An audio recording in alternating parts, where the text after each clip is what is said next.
Amém. Hoje de manhã nós estávamos olhando para Romanos 12. Hoje eu quero continuar olhando para Romanos 12, mas eu quero andar umas casas para trás, porque nós vimos Paulo no verso 9, a metade só do verso 9, né, a gente viu Paulo dizendo, odiai o que é mal e apegai-vos, né? Amai, se junte, abrace o que é bom.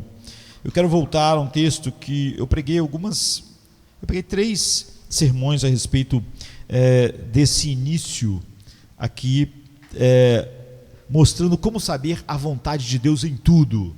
Mas o que eu quero olhar agora, a partezinha que eu quero olhar agora, é uma que eu não abordei quando olhei isso. Então no capítulo 12 de Romanos, no verso 1 e 2, diz assim: e não sede conformados com este mundo, mas sede transformados pela renovação da vossa mente, para que experimenteis qual seja a boa, agradável e perfeita vontade de Deus. Então nós pensamos e falamos a respeito da vontade de Deus, de conhecer a vontade de Deus em todas as coisas, quando falamos a respeito desse texto. Mas agora eu quero me concentrar numa única frase, que é pela renovação da sua mente. Eu quero me concentrar aqui em Romanos 12, 2, nessa única sentença: não se conforme com este mundo, mas sejam transformados como? Pela renovação da vossa mente. Nós somos perfeitamente inúteis como cristãos, não é? Como cristãos que exaltam Cristo, se tudo que fizermos for nos conformar com o nosso mundo.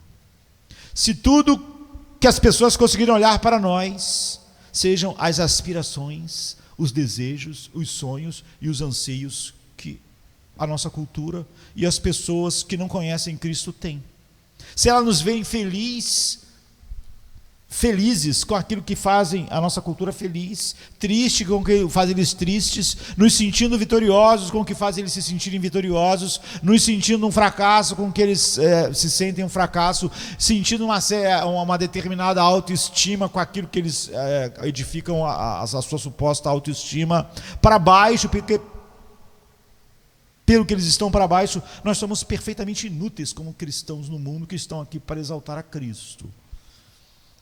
Inúteis como cristãos que exaltam a Cristo, se tudo que nós fizermos for nos conformar com este mundo, com o mundo ao nosso redor, com a nossa cultura. E a chave para não desperdiçar nossas vidas, porque certamente, se nós nos conformarmos com esse mundo, nós estamos desperdiçando as nossas vidas. Nossas vidas foram feitas para magnificar, glorificar e mostrar o valor de Cristo. E é óbvio que o nosso mundo e a nossa cultura não faz isso. Se nós nos conformamos com eles, nós estamos jogando a nossa vida no lixo, não é? Então a chave para não desperdiçar nossas vidas com esse tipo de sucesso, prosperidade e todas essas coisas, Paulo diz, é ser transformado. A única maneira de você não desperdiçar a tua vida é você ser transformado. E se você não for transformado, você vai estar moldado a este mundo. Então a sua vida está sendo jogada no lixo. Então não se conforme com este mundo, mas sejam transformados. Essa palavra é usada uma vez só em todos os evangelhos que Paulo está usando. A saber, ela é usada no texto que fala sobre a transfiguração de Jesus. É a única vez que em grego a palavra aparece lá, não é? E metamorfote a palavra está lá em Mateus 17, 2 e Marcos 9, 2 também, que diz assim: e ele foi transfigurado, é a mesma palavra, diante deles, e seu rosto brilhou como o sol, e suas roupas tornaram-se brancas como a luz. Então é mais do que a transformação externa. Quando Paulo fala sobre a transformação, aqui, ele não está falando sobre uma transformação externa apenas, como hoje a gente viu que, hoje pela manhã, aqui mesmo em Romanos 12, que quando ele não fala, não faça o que é mal, faça o que é bom, ele odiai o mal, abrace o que é bom, não é uma coisa externa, é uma coisa interna. Então você vê que aqui, a palavra que ele usou para a transformação, a mesma que acontece na transfiguração, aquilo ali não era algo externo. E ele foi transfigurado diante deles, e seu rosto brilhou como o sol, e suas roupas tornaram-se brancas como a luz. Então eu aponto isso por essa razão clara, para deixar claro que a não conformidade com o mundo não significa primariamente evitar comportamentos e as coisas que o mundo faz. É óbvio que isso está incluído dentro dos seus limites, não é? Mas você pode evitar todo tipo de comportamento mundano e não está sendo transformado em nada. Não havia gente mais diferente do que a vida que os romanos viviam do que os fariseus. Eles eram totalmente diferentes. Nós podemos dizer que eles não estavam em nada conformados com a cultura greco-romana, e no entanto eles não eram transformados em nada. Eles não estavam sendo transformados em absolutamente nada, e essencialmente eles não diferiam em nada daquelas pessoas. Então evitar todos os tipos de comportamentos não é estar sendo transformado, não é? Então você vê que a palavra que Paulo usou, que é usada só lá na transfiguração, seu rosto apareceu como o sol, e suas roupas ficaram brancas como a luz. Isso é o que Jesus é, não é? Ele é a luz. Aquilo que eles estavam vendo, a transfiguração, não é? Que aqui é traduzida assim, é algo real, interno, se manifestando, não é? Então, algo assim, como aconteceu com Jesus lá, algo que era real, internamente, que eles não estavam vendo, mas que naquele dia, no Monte da Transfiguração, eles viram que era verdade. Algo assim acontece conosco, espiritualmente e moralmente, acontece dentro de nós, uma transformação. A palavra então é a mesma, mentalmente, primeiro do lado de dentro, e depois, mais tarde, na ressurreição, vai acontecer do lado de fora. Nós vamos ter corpos glorificados, mas quando nós tivermos corpos glorificados, isso é porque internamente isso já aconteceu dentro de nós. Você vê que a glorificação é um corpo, um novo corpo, um corpo como o de Cristo, mas o que ia acontecer dentro de nós, aconteceu, já. Então assim Jesus diz de nós na ressurreição, em Mateus 13:43, então os justos brilharão como o sol no reino do seu Pai. Externamente em nossos corpos vai acontecer o que já aconteceu dentro de nós. Como Jesus sempre foi o Deus, a luz infinita, que naquele dia na transfiguração, aquilo se mostrou externamente. Um dia nossos corpos vão mostrar aquilo que foi feito em nós. Então a transformação não é mudar da lista de tarefas. E infelizmente, para muitas pessoas infelizmente, quando as pessoas estão pregando sobre viver para Deus, é isso que acontece. A transformação não é a lista, não é mudar a lista de tarefas da carne para a lista de tarefas da lei. Não é. Isso não é transformação. Mudar da lista de obras da carne para a lista de obras da lei não é transformação. Você pode pregar isso a vida inteira, você só está sendo legalista. Quando Paulo substitui a lista das obras da carne, ele substitui ela pelos frutos do Espírito. Essa é a mudança. Obras da carne, fruto do Espírito. Ele não substitui obras da carne por obras da lei. Tarefas que fluem da carne para tarefas que fluem da lei. Ele substitui obras não pela lei, mas pelo fruto do Espírito. Ele dá uma lista de obras da carne, olha o que o pecado produz. E quando ele vai dar outra lista, ele não dá a lista das obras da lei, externa, escrita nas pedras. Ele dá uma lista do fruto do Espírito. Em Gálatas 5:19-22. Então a alternativa cristã ao comportamento imoral, por exemplo, não é uma lista de novos comportamentos morais.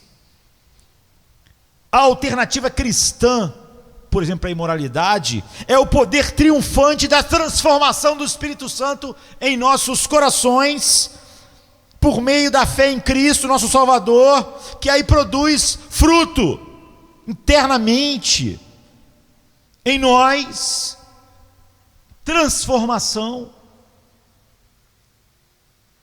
que flui dessa natureza habitada pelo Espírito Santo. Por isso o fruto é do Espírito. Então, 2 Coríntios 3:6 diz: Deus nos tornou suficientes para sermos ministros de uma nova aliança, não da letra, mas do Espírito, porque a letra mata e o Espírito vivifica. Ou seja, a lei nunca foi dada para realmente ser, a lei veio para que o pecado abundasse. Nós não fomos levados simplesmente de novo para a lei. A Bíblia nos leva para algo infinitamente maior. Há uma transformação interna. E é por causa dessa transformação que a palavra de Deus tem um outro lugar em nossas vidas. Não estamos tentando ser justos através de fazer alguma coisa, e não estamos tentando escapar de alguma coisa. O fruto da nova vida nossa é compatível pelo mesmo Deus que revelou a sua palavra. Portanto, a transformação é uma mudança profunda, e essa mudança profunda foi comprada pelo sangue de Cristo. Paulo chama essa mudança profunda, interna, aplicada pelo Espírito Santo, todas as coisas. Por exemplo, o amor de Deus foi derramado em nossos corações pelo Espírito Santo que nos foi dado. Então, ela é forjada, a nossa mudança, isso que Paulo fala, pela transformação. Isso é forjado de dentro para fora, e não o oposto. E nós, por causa disso, há um paradoxo aqui: nós temos a liberdade de sermos escravos de Cristo. Como é que essa ideia de liberdade e escravidão podem estar juntas? É por isso que a vida cristã, embora seja totalmente submissa, não é cativa, ela é livre. Por quê? Por exemplo, Romanos 8:7 diz assim: porquanto a inclinação da carne é inimizade contra Deus, porque ela não é sujeita à lei de Deus, nem em verdade o pode ser. Você vê, a verdadeira vida, ela é sujeita. Isso parece ser algo que não combina com liberdade. Romanos 10:3 diz: porquanto, não conhecendo a justiça de Deus e procurando estabelecer a sua própria justiça, não se sujeitaram à justiça de Deus. Então, apesar de que a vida cristã é uma coisa sujeita, que se sujeita, nós podemos até ir mais longe, não é? Nós podemos até dizer que a nova vida é escravizada, não é? Como Paulo usa, por exemplo, em Romanos 6:18: e libertados do pecado, fostes feitos escravos da justiça. É engraçado, livres do pecado, vocês foram feitos escravos da justiça. Ou o versículo 22 de Romanos 6 mesmo, que diz: mas agora libertados do pecado e feitos escravos de Deus, tendes o vosso fruto para a santificação, e por fim, a vida eterna. Então você vê a vida cristã, que é até mesmo escravizada à vontade de Deus, sujeita à vontade de Deus, é descrita no Novo Testamento como radicalmente livre. Como é que uma coisa assim sujeita, escrava de algo, pode ser radicalmente livre? Ela é descrita ao mesmo tempo como totalmente sujeita e totalmente livre. Como isso é possível? Não é? Por exemplo, 2 Coríntios 3:17 diz: ora, o Senhor é o Espírito, e onde está o Espírito do Senhor, aí a liberdade. Ou Gálatas 5, verso 1, que Paulo diz: para a liberdade Cristo nos libertou. Fica, pois, firme e não te sujeites novamente ao jugo da escravidão. Então você é livre em Cristo, porque você faz de dentro para fora o que você ama fazer. Você é livre se o que você mais ama fazer é o que você tem que fazer. Você não é livre se você tem que fazer aquilo que você não gosta de fazer, aquilo que você odeia fazer. Você não é livre. Por exemplo, nós estávamos meditando de manhã, quando Paulo diz: odeie o mal, mas se você ama o mal, mas tem que rejeitar o mal, você não é livre. Mas você é livre em Cristo, porque você faz de dentro o que você ama fazer. Se o que ama fazer, se o que alguém ama fazer é o que ele tem que fazer, ele é livre. E é isso que a transformação significa, que Paulo está dizendo: transformai-vos. Não é? A transformação é isso. Quando você é transformado em Cristo, você ama fazer o que você deve fazer. Paulo devia proclamar Cristo ao mundo. Ele diz o quê? Ele ama tanto isso que diz: eu não tenho minha vida por preciosa, conquanto que eu possa cumprir o meu chamado. Ele ama isso. Ele é totalmente livre. Ele foi chamado para fazer o que ele mais ama fazer. Essa é a liberdade com que nós fomos livres. Nós não somos levados da lista de obras da carne para as obras da lei. Nós fomos levados da lista de obras da carne para o fruto do Espírito. Nós amamos fazer o que fazemos. Você ama fazer o que deve fazer, e isso é liberdade, não é? E em Romanos 12:2, Paulo agora enfoca um meio essencial dessa transformação, que é a renovação da nossa mente. Não se conforme com este mundo, mas sejam transformados pela renovação da vossa mente. Queridos, como isso é crucial, como isso está lá no ponto nevrálgico.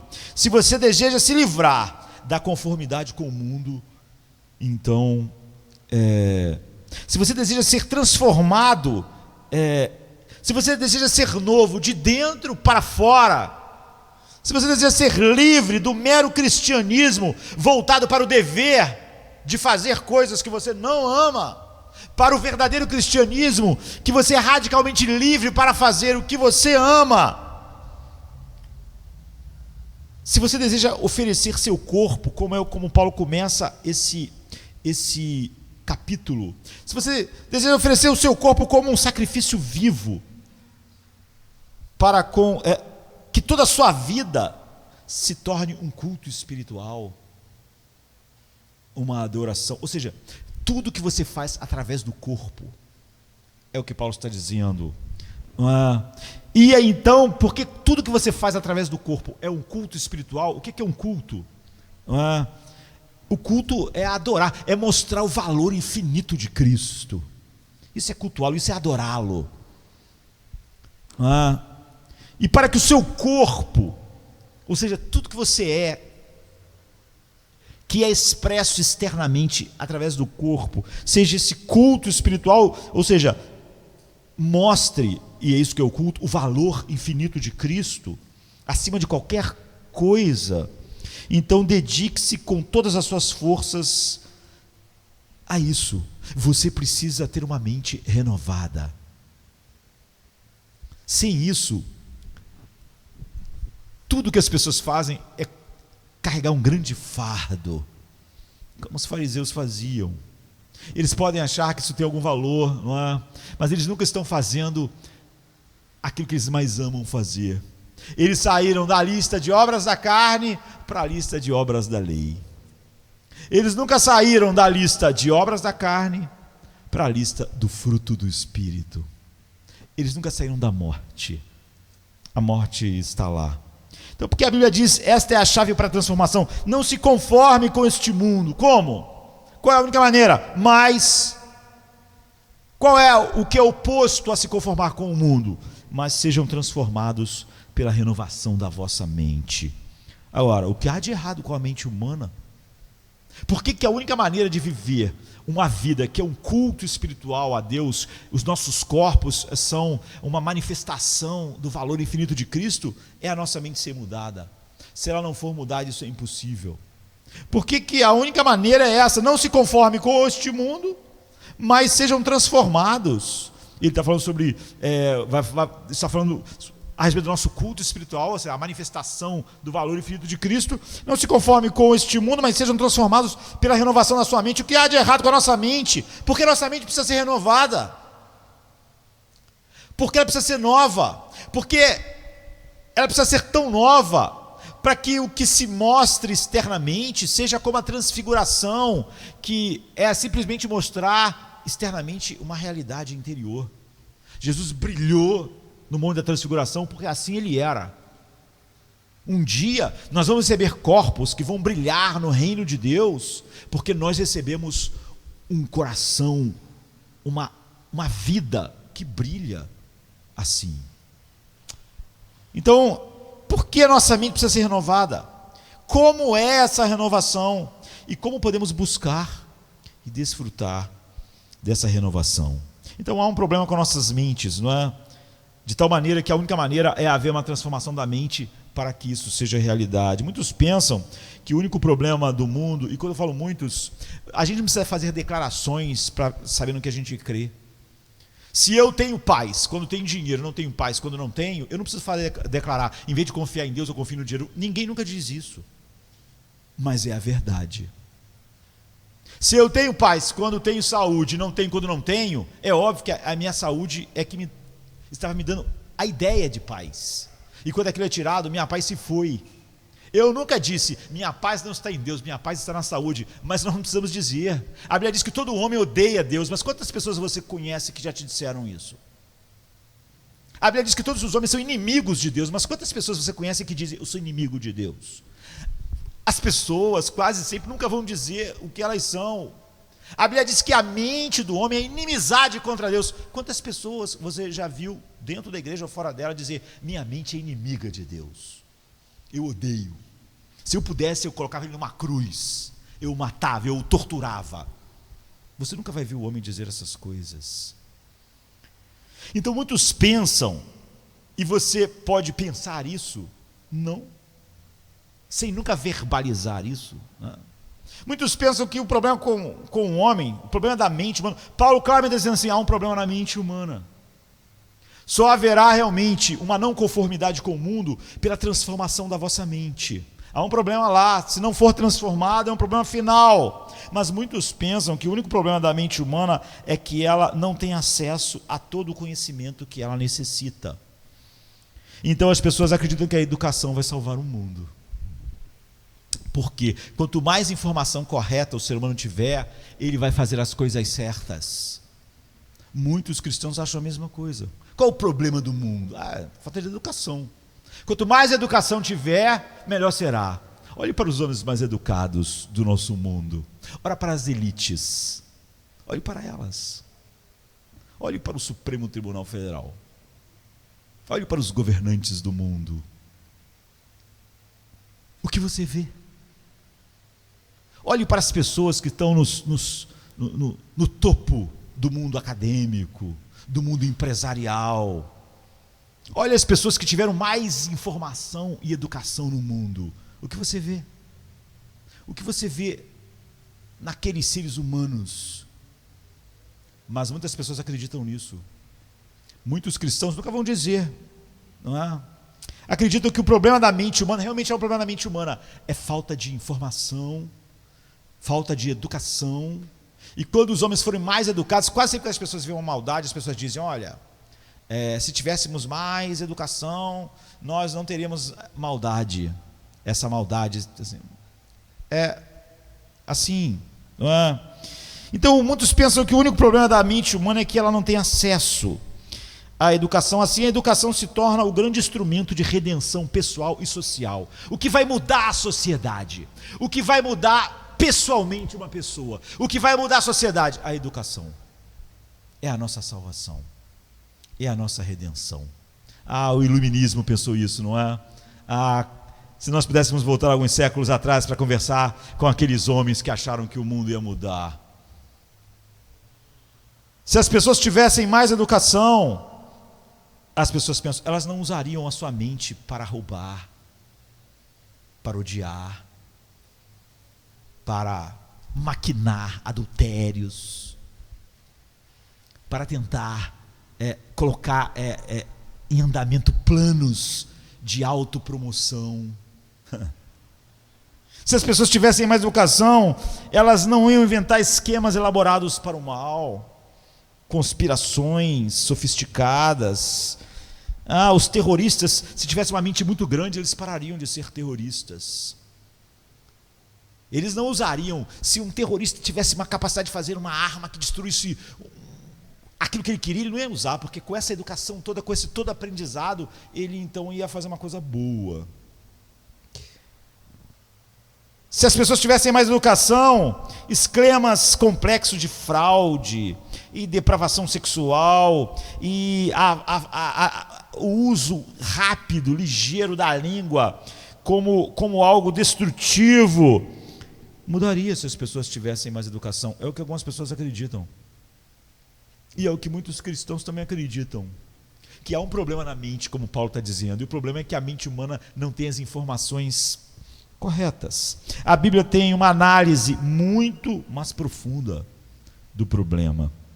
Em Efésios 4:23, Paulo usa uma frase notável em comparação com Romanos 12:2 que nós vimos. Ele diz: renovem-se no espírito das vossas mentes. Agora, que diabos é isso? Domingo passado eu disse que eu não sei se você pode usar essa expressão pregando, mas o espírito da vossa mente, renovem-se no espírito da vossa mente. Significa, não podemos nos aprofundar muito, que a mente humana não é um computador sofisticado, gerenciando dados. Bote os dados certos no computador e o computador sempre dá a resposta certa. É assim que funciona. Um computador, na verdade, não erra. Se está dando alguma coisa errada, alguma coisa nos dados que você colocou está errado. Porque tudo que o computador é uma máquina sofisticada de gerenciamento de dados. Coloque os dados corretos e ele não erra. Ele só vai errar se você colocar os dados certos.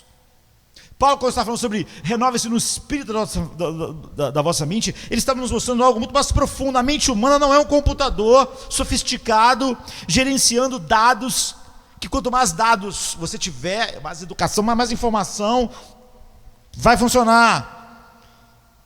Ou seja, a nossa mente não é algo que um computador sofisticado que gerencia dados e depois apresenta fielmente ao coração, para que o nosso coração tenha as respostas emocionais corretas, mediante aos dados que foram inseridos. A mente tem entre aspas, espírito.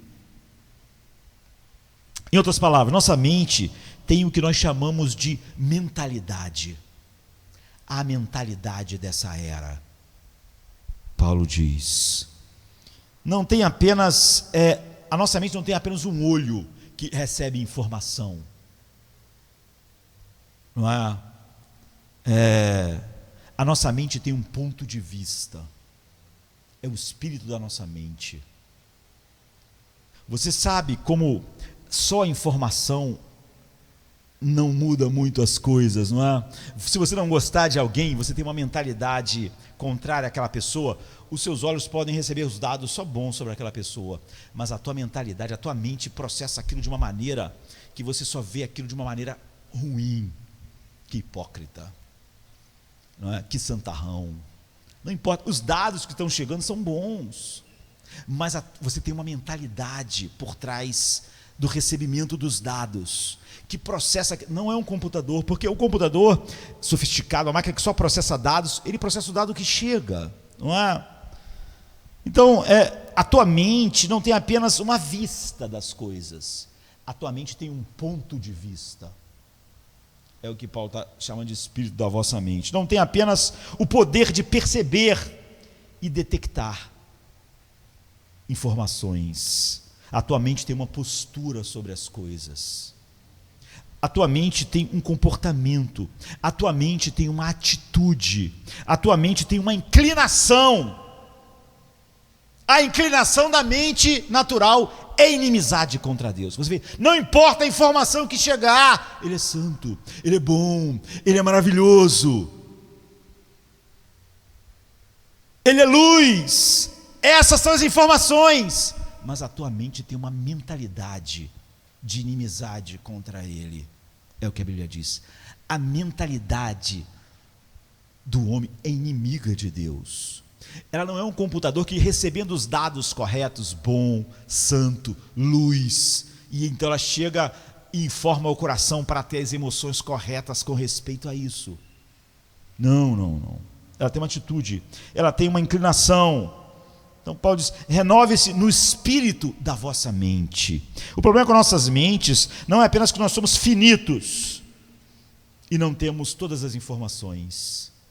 Não é que nós somos humanos e nossas mentes finitas são incapazes de ter todas as informações boas e corretas. Não é esse o problema. O problema é que nossas mentes caíram. Elas têm um espírito, nossas mentes, o espírito das vossas, ela tem uma mentalidade caída, ela tem uma inclinação, uma mentalidade que é hostil à supremacia absoluta de Deus, é hostil ao valor infinito de Deus, é hostil ao fato dele ser Deus, é hostil ao fato de tudo existir para Ele, por causa dele. Veja quais são as doutrinas que têm mais dificuldade na igreja.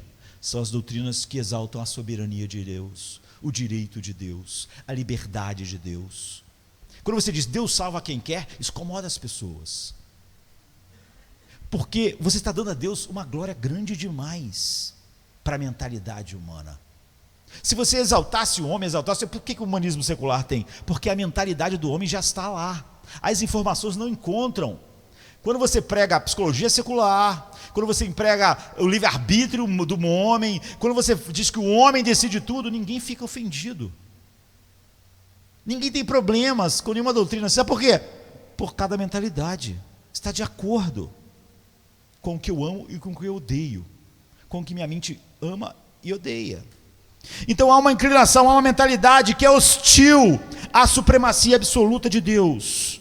Nossas mentes, então, estão empenhadas em não ver Deus como tudo que Deus é. Diga para alguém que Deus sozinho pode ser a tua paz, e a pessoa vai encontrar um monte de dificuldades com isso, porque a mente é hostil ao fato dele ser a paz, dele ser a luz, dele ser a alegria infinita. Nossas mentes estão empenhadas em não ver Deus como infinitamente mais digno de louvor do que nós mesmos. Deus condenou todos os anjos, porque o pecado rouba a glória de Deus. Nossa mente é hostil a essa ideia de que o valor da glória de Deus é tão grande assim. Nós, se pudéssemos, até os cristãos, salvávamos o mundo inteiro, porque nós não achamos que a glória de Deus valha a perdição de um ser humano. Mas nós achamos que a vida de Deus numa cruz vale a salvação do ser humano. Não ficamos espantados, não achamos que é uma graça que nós nunca vamos entender. Nossas mentes são empenhadas em não ver Deus como infinitamente mais digno de louvor do que nós, ou mais digno de confiança do que aquilo que nós conquistamos. É por isso que nós podemos confiar no dinheiro, podemos confiar na nossa posição social, podemos confiar, porque nós não conseguimos achar que Deus é mais digno do que essas coisas, para dar essas coisas. E é por isso que a igreja está sempre impressionada com novas ideias. Venha um cara totalmente, com a vida totalmente depravada, escravizada, infeliz, ele vem com uma teoria psicológica. Nunca funcionou para ele nem para ninguém, mas a mente humana acha aquilo interessante porque é uma ideia humana. Diga para a pessoa o que Deus diz e ela tem dificuldades. Você vê, nossa mente não é um computador que simplesmente recebe os dados. Ela tem uma mentalidade, ela tem um espírito. Isso é o que a gente vê em Romanos 1, 28. Visto que eles não acharam por bem reconhecer a Deus como Deus, Deus os entregou uma mente aviltada e corrompida. Essa é a mente. O problema dela não é receber os dados certos. Você vê, Deus os entregou a uma mente reprovável. É isso que nós somos por natureza. É assim que nós nascemos. Por isso nós podemos acreditar em alguém pregando sobre trocar as obras da carne pela lista das obras da lei, porque isso coloca o ser humano como capaz.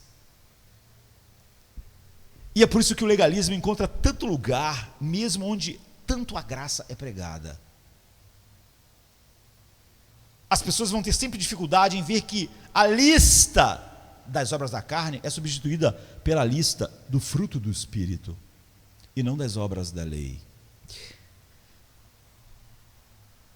É isso que nós somos por natureza. Não queremos ver Deus como digno de ser mais conhecido do que qualquer coisa ou valorizado acima de todas as coisas. Você sabe que isso é verdade a seu respeito. Você sabe.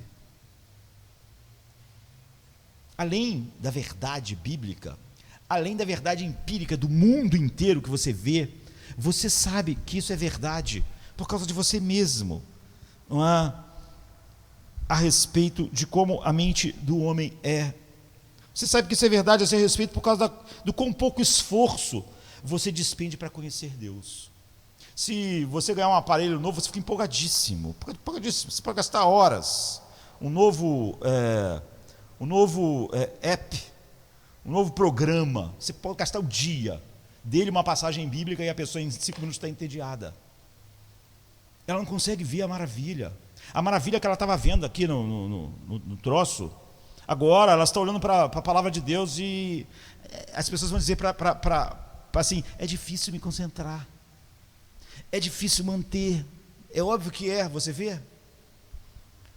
Você não precisa de muito esforço para conhecer nada que te interessa, mas que esforço para manter-se. As pessoas, normalmente elas acham sermões longos demais. Você não vê as pessoas falando sobre maratona de seriados longa demais, sobre, esporte demais, entretenimento demais, grande demais.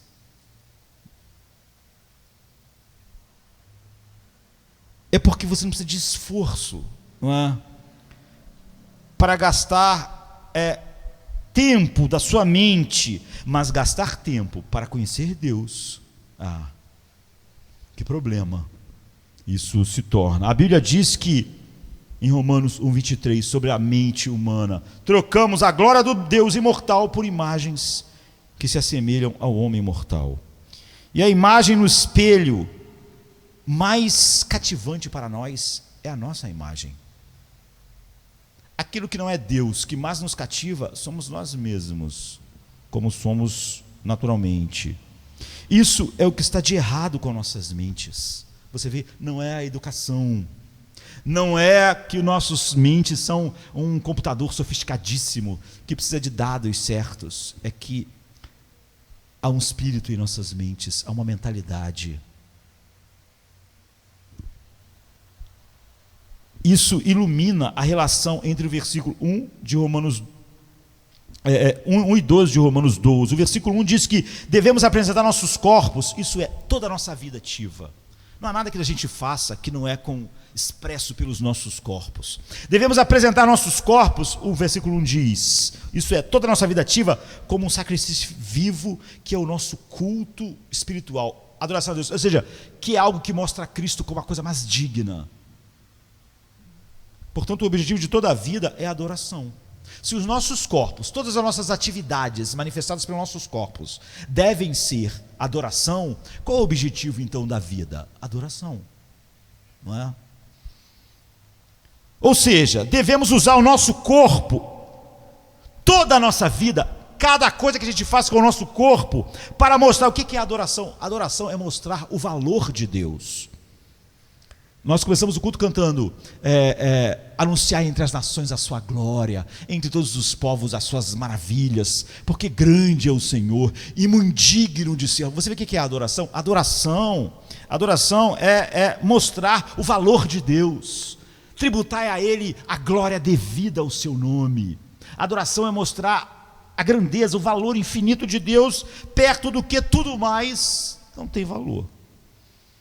E se o objetivo de toda a nossa vida, de cada coisa que o nosso corpo faz é adoração, é o culto espiritual, cada coisa que a gente faz no corpo, toda a nossa vida, então, deve ser para mostrar o valor de Deus e tudo que Ele é para nós em Cristo, porque nós não conhecemos Deus fora dele.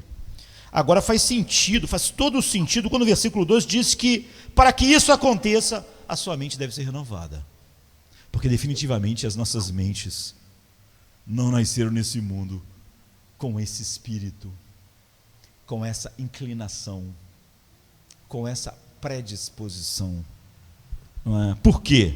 Porque nossas mentes são, por natureza, mentes que não adoram a Deus. Pelo contrário, que substitui Deus. Elas são, por natureza, mentes que adoram a si mesmas. Nós adoramos nossas opiniões, nós adoramos nossas ideias, e quando não adoramos as nossas próprias, adoramos a de outros homens. Ensine alguém a Bíblia há muito tempo, vem um cara e começa a ensinar coisas que não é o que a Bíblia diz, e logo as pessoas estão inclinadas àquilo. O cara lê 100 livros sobre o que a Bíblia diz sobre o Evangelho, ele lê um livro que está contrariando, mas a mente dele é capturada. Então as nossas são por natureza mentes que adoram a si mesmas. O que é isso? É adorar nossas ideias, nossas opiniões. Esse é o espírito das vossas mentes. É isso que Paulo está dizendo. Vocês precisam ser renovados no espírito das vossas mentes. E há outros 2 diagnósticos bíblicos, não é? Antes de nós nos voltarmos para o remédio, para encerrarmos, e como encontramos a renovação da nossa mente que Deus exige. Considere 2 outros diagnósticos. O diagnóstico que nós já vimos é devastador, não é? Sobre nossas mentes. Mas considere a maneira como Pedro descreve nosso problema mental em 1 Pedro 1, 13 e 14.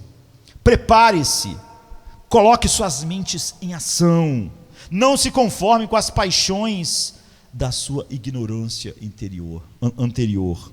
Ou o texto todo diz assim: portanto, cingi, preparai o lombo do vosso entendimento, coloque sua mente em ação, preparada, e sede sóbrios, e esperai inteiramente na graça, que se vos favoreceu na revelação de Jesus Cristo, como filhos obedientes, não vos conformando com a concupiscência que antes havia na vossa ignorância. Existe uma ignorância de Deus, mas essa ignorância é uma supressão deliberada. Não é que informações corretas não estão chegando, como eu disse, que a nossa mente não tem só vista, ela tem um ponto de vista. E quando está chegando informações de alguém que você não ama, ou você não gosta, os dados podem ser bons, mas o ponto de vista, ele processa os dados, ele não é um computador, não é um computador sofisticado que simplesmente processa o dado que chega. E existe uma ignorância, então, não vos conformando com a concupiscência que antes havia em vossa ignorância. Essa ignorância de Deus é uma supressão deliberada. Romanos 1,18, na acusação a todos os homens, assim: porque do céu se manifesta a ira de Deus sobre a impiedade entre os homens que suprimem a verdade de Deus pela injustiça. Você vê que a ignorância é deliberada, não é?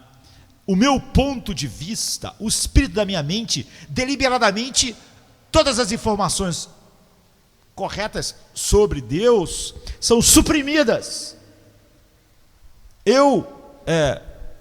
A minha mente não ama adorar a Deus, ela ama as suas próprias opiniões, desejos, o que nos torna escravo de muitas paixões e desejos que perderiam seu poder se conhecêssemos a Deus como devemos, conforme está em 1 Tessalonicenses 4, 5, que diz: não na paixão da concupiscência, como os gentios que não conhecem Deus. Ou seja, ele está dizendo que é o seguinte: se nossa mente conhece Deus, nós não vamos ser capturados pelas paixões, pela concupiscência que dirige o homem sem Deus, porque eles não conhecem Deus. Agora, não posso dizer que eu conheço Deus e sou exatamente como eles. Não na paixão da concupiscência, como os gentios, que não conhecem Deus. Então, as paixões da sua antiga ignorância, que é o que Pedro usou, Paulo dá um outro nome em Efésios 4:22. Ele chama desejos enganosos. Eles são desejos destruidores da adoração. Nós vimos que todo o corpo, toda a ação do corpo devia ser adoração, ou seja, mostrar o valor de Cristo. O Paulo está dizendo que os desejos são enganosos porque eles são destruidores da adoração e eles arruinam as nossas vidas, que foram feitas com aquele propósito. E eles obtêm sua vida e o seu poder, essas paixões, essas concupiscências, de onde eles obtêm o seu poder e a sua vida? Do engano das nossas mentes, da mentalidade, do espírito das nossas mentes. Existe uma espécie de conhecimento de Deus, uma renovação da mente, que nos transforma, porque nos liberta do poder das paixões enganosas ao mudar nossas mentes. Então, o outro diagnóstico bíblico está em Efésios 4, 15 e 18. E você vê que ele ainda é mais profundo. Porque Paulo diz assim: não deveis mais andar como gentios, como um homem fora de Cristo. Você não deve mais andar assim. Por quê? Não deveis mais andar como gentios na futilidade das vossas mentes.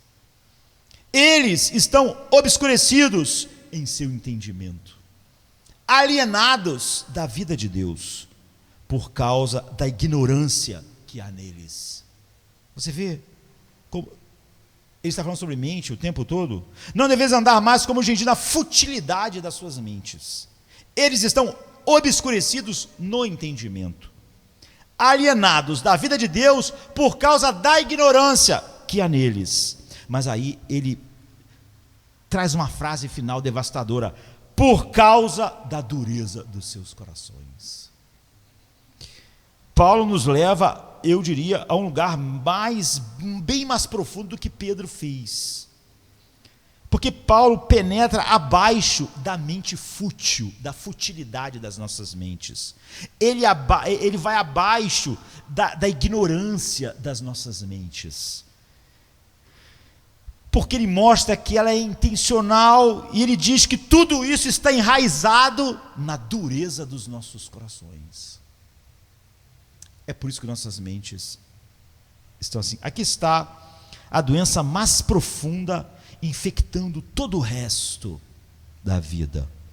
Nossa supressão mental da verdade libertadora de Deus, a verdade vos libertará, está enraizada na dureza dos nossos corações. É o que Paulo está dizendo. Nossos duros corações não se submeterão à supremacia de Cristo. Nossos duros corações não verão que cada ato do corpo deve ser adoração, ou seja, mostrar, deve ser nosso culto espiritual, deve mostrar o valor de Cristo. Portanto, nossas mentes cegas não podem dar supremacia a Ele, como está em João 7,17. Isso nos leva finalmente ao remédio. Como nós obedecemos Romanos 12:2? Transformai-vos pela renovação da vossa mente. Como nós vamos para um lugar totalmente diferente de troque a lista das obras da carne pela lista das obras da lei. Transformai-vos na renovação da vossa mente. Primeiro, antes que possamos fazer qualquer coisa, uma dupla ação do Espírito Santo é necessária. E então, depois que o Espírito Santo faz isso, nós não ficamos lá, nós nos juntamos a Ele. Depois que essa dupla ação dele é feita, nós nos juntamos a Ele nas duas ações que Ele operou em nós, e ficamos nelas, que é a evidência de que Ele fez isso. Então, a razão pela qual eu digo que o Espírito Santo é necessário é porque é radicalmente, sobrenaturalmente necessário, é porque essa palavra renovação em Romanos 12:12 é usada apenas em outro lugar na Bíblia, que é Tito 3:5, na língua original. E Paulo diz o seguinte lá em Tito 3:5: Deus nos salvou não por causa das obras feitas por nós, nossas obras de justiça, mas de acordo com sua própria misericórdia, pela lavagem da regeneração e renovação do Espírito Santo. Em outra versão, não pelas obras da justiça que houvéssemos feito, mas segundo a sua misericórdia nos salvou pela lavagem da regeneração e da renovação do Espírito Santo. Essa é a renovação das nossas mentes, essa é a mesma palavra, é o único lugar onde Paulo usa de novo ela. Existe a palavra renovação, que vimos ser necessária, é a renovação do Espírito Santo. O Espírito Santo renova a mente. Não vos conformeis com este mundo, pela renovação da vossa mente. O Espírito Santo renova a nossa mente, é a primeira e decisiva obra do Espírito Santo. Dependemos radicalmente dessa obra soberana. Nossos esforços seguem a iniciativa soberana dele, a transformação soberana dele e as capacitações que ele nos dá. Então, a dupla obra do Espírito Santo, qual é? Qual é a dupla obra que ele deve fazer para renovar nossas mentes, de forma que a vida toda se torne adoração, se torne culto, que os nossos corpos sejam um sacrifício vivo, que é o nosso culto espiritual, ou seja, que é a nossa maneira de expressar continuamente o valor infinito de Deus, de Cristo. 2 Coríntios 3,18 prepara o terreno para a resposta e diz: mas todos nós, com o rosto descoberto, refletindo como um espelho a glória do Senhor, somos transformados de glória em glória, na mesma imagem como pelo Espírito do Senhor. Então, o que o Espírito do Senhor faz para nos transformar na imagem do Filho de Deus de glória em glória? O que o Espírito faz para transformar a imagem do Filho de Deus que exalta a Deus em tudo, como nós devemos exaltar Cristo em tudo? Ele nos capacita a contemplar a glória do Senhor. É assim que a mente é renovada, olhando fixamente para as glórias de Cristo, pelo que elas realmente são. É assim que o Espírito Santo renova. Mas para nos capacitar a fazer isso, ele tem que fazer duas coisas, uma obra dupla em nós. Ele tem que trabalhar em duas direções, o Espírito Santo: de fora para dentro e de dentro para fora. Uma só das coisas não resolveria o nosso problema. O Espírito Santo então tem que fazer essa dupla obra, de fora para dentro e de dentro para fora. Ele deve trabalhar de fora para dentro, expondo à nossa mente a verdade que exalta Cristo, as Escrituras. De fora para dentro, porque a verdade sobre Cristo está fora de nós. A verdade que nós vimos Paulo dizer: odiai o mal e abraçai o que é bom, então está fora de nós. Isso é, ele deve nos levar a ouvir o Evangelho. Ele não faz jamais isso, a não ser por essas duas maneiras. Ele nos leva a ler a Bíblia e estudar os escritos de grandes homens que exaltam Cristo e a meditar nas perfeições de Cristo. É o que o Espírito Santo faz. Isso é exatamente o que nosso grande inimigo não quer que a gente tenha. De acordo com 2 Coríntios 4,4, o Deus deste mundo cegou a mente dos incrédulos para impedi-los de ver a luz do Evangelho da glória de Cristo, para nunca enxergarem essa glória. Tudo que Satanás faz é para impedir que nós enxerguemos essa glória de Cristo. Porque ver isso, se alguém realmente um dia vê a glória de Cristo, ele é transformado. Ver realmente isso, diz Paulo, vai renovar a sua mente, vai transformar a sua vida e vai produzir adoração sem fim. Ou seja, o seu corpo, tudo que você é, né? Porque tudo que você faz, você expressa através do seu corpo, será um culto espiritual, ou seja, será uma demonstração contínua do valor de Cristo. Então o Espírito deve trabalhar de dentro para fora, quebrando o coração duro que cega e corrompe nossa mente. Como nós vimos o diagnóstico de Paulo em Efésios: a ignorância, a escuridão, pela dureza dos vossos corações. Então o Espírito Santo deve trabalhar de fora para dentro por meio da verdade exaltadora de Cristo, ou seja, a revelação das glórias de Cristo no Evangelho. E ele deve trabalhar de dentro para fora por meio do humilde abraçar da verdade, aquilo que nós vimos, odiai o mal, abrace, né, o que é bom. Se ele apenas trabalhasse de fora para dentro, apresentando a verdade que exalta Cristo às nossas mentes, não adiantaria nada.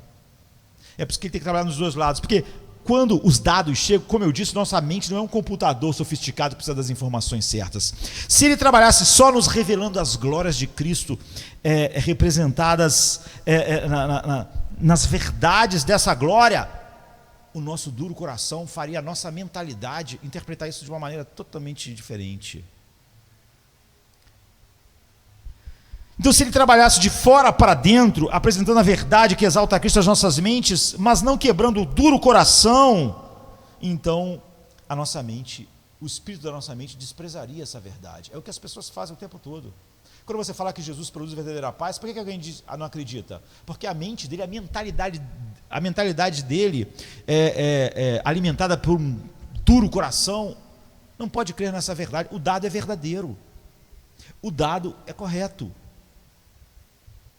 Minha paz vos dou. O dado não há nada errado no dado, mas a mentalidade que recebe, ela tem uma mentalidade hostil a isso. Então, se o Espírito Santo trabalhasse de fora para dentro, apresentando a verdade que exalta a Cristo às nossas mentes, e uma das verdades é essa: ele é a nossa paz, ele é a nossa liberdade, ele é a nossa alegria, ele é o nosso tudo. Então, se só essas verdades chegam, mas não quebrando o nosso coração duro e tornando quebrado, humilde, então a verdade seria desprezada e rejeitada como ela é. É assim que nós sabemos que alguém é regenerado ou não. Mas se ele apenas fizesse o oposto, se o Espírito Santo apenas nos humilhasse o nosso coração duro, mas não colocasse a verdade do Evangelho que está fora de nós, nas Escrituras, diante da nossa mente, não haveria nenhum Cristo para o coração que não é mais duro abraçar. E nenhuma adoração aconteceria, porque a adoração é quando nós abraçamos Cristo, e então tudo em nós manifesta a beleza dele. Se o Espírito Santo fizesse uma obra dentro de nós para quebrar a dureza do coração, mas não houvesse o trabalho de fora para dentro, que é nos colocar diante do Evangelho, então isso também não faria nada, não haveria nenhum Cristo para ser abraçado.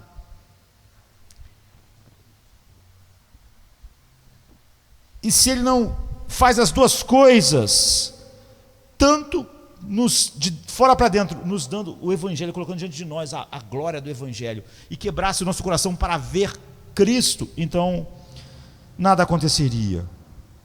E o que devemos fazer então? Porque nosso tempo já acabou. O que devemos fazer em obediência, já que o texto de Romanos 12:2 diz: transformai-vos na renovação da vossa mente. É óbvio que aqui Paulo está falando com homens regenerados. O que acontece com o homem regenerado? Ele se une.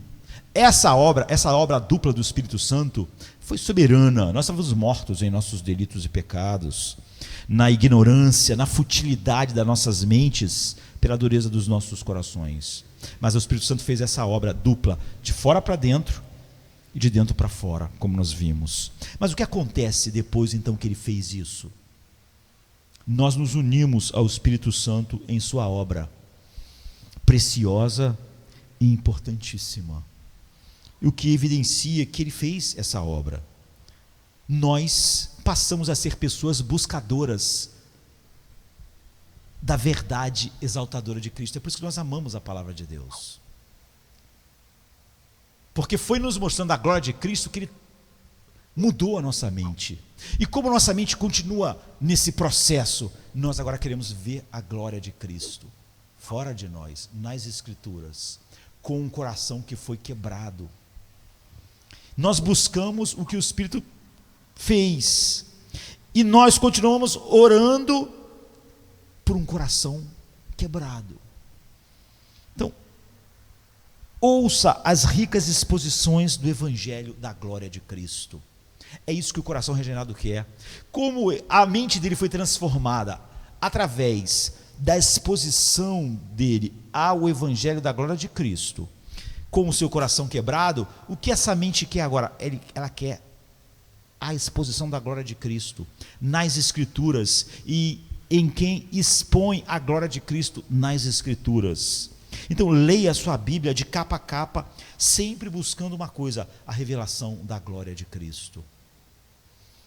Leia e pondere os escritos de grandes homens e mulheres espirituais saturados pela Bíblia, que exalta a glória de Cristo. Adquira o hábito de meditar nas perfeições de Cristo. Se é através da contemplação delas que eu sou transformado de um grau de glória para outro, o que eu quero fazer? Cada vez mais colocar-me diante delas, para contemplar. Se a contemplação delas aqui me muda, então eu quero contemplá-las. E em tudo isso, ore, ore, ore, para que o Espírito Santo renove a sua mente mais e mais. É assim que nós obedecemos, para que você deseje e aprove a boa vontade de Deus, totalmente centrado em seu Filho, para que toda a vida tua se torne uma adoração, e que o seu corpo seja um sacrifício vivo, ou seja, cada ato da vida mostre o valor de Cristo, seja um culto espiritual, não é? Você vê, essa é a única maneira. Isso é o Evangelho. Isso não é nos levar das obras da carne para as obras da lei. Isso não é a falsa ideia expandida com coisas supostamente boas, de que nossa mente é meramente um computador sofisticado precisando de informações. É vermos esse diagnóstico sobre as nossas mentes. Ela tem um espírito, uma mentalidade, e o Espírito Santo faz isso. A regeneração é uma transformação da nossa mente através da sua obra soberana, mas imediatamente nós sermos regenerados, nós nos colocamos junto com o Espírito, e nós sabemos que há duas coisas que o Espírito fez. Ele nos colocou em contato com algo externo a nós, que era a glória de Cristo revelada perfeitamente na palavra. Foi assim que nós fomos regenerados. Então daí para frente nós queremos todo o tempo nos expor a essas glórias na palavra de Deus, lida, pregada como nesta noite. E nós sabemos que outra coisa que ele fez foi algo interno, não é? Fazer com que nossos corações, a dureza dele fosse quebrada. Então nós oramos todo o tempo, além de nos expormos à Bíblia, para que nossos corações mais e mais não contenham nada da dureza que impeça que a nossa mente, ao contemplar todas essas glórias, não transforme tudo isso em afeições corretas, que faz com que nossa vida inteira, vivida através do corpo, se torne um vivo sacrifício, um culto a Deus, que nada mais é adoração do que mostrar em tudo o valor infinito dele. É assim que nessa simples parte desse verso contém essa profundidade do Evangelho. Mas sede transformados pela renovação da vossa mente. É o que nós precisamos, é o que nossos filhos precisam, é o que todos os homens terão quando o Espírito Santo realmente os transforma. Ele começa a transformar e transforma definitivamente suas mentes, e imediatamente essas pessoas passam a, junto com o Espírito, querer aquilo que os transformou, encher as mentes deles da glória de Cristo revelada externamente na palavra, enquanto continuamente oram para que o Espírito continue fazendo cada vez mais profundamente o nosso coração, que era duro, ser o oposto disso, e então nós somos transformados de um grau de glória para outro grau de glória. A única maneira de não nos conformarmos com o mundo é pela transformação da nossa mente. Vamos ficar de pé. Venha, se cansado estás, e eu descanso darei.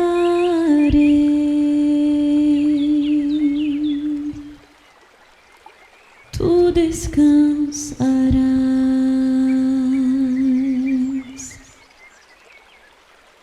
Venha a mim se não tens paz,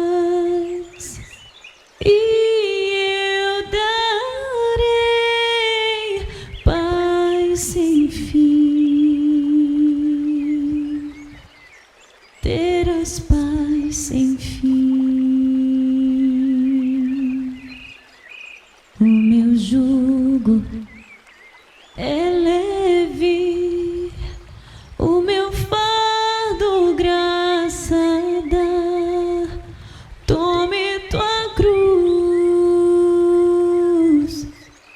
te darei a paz.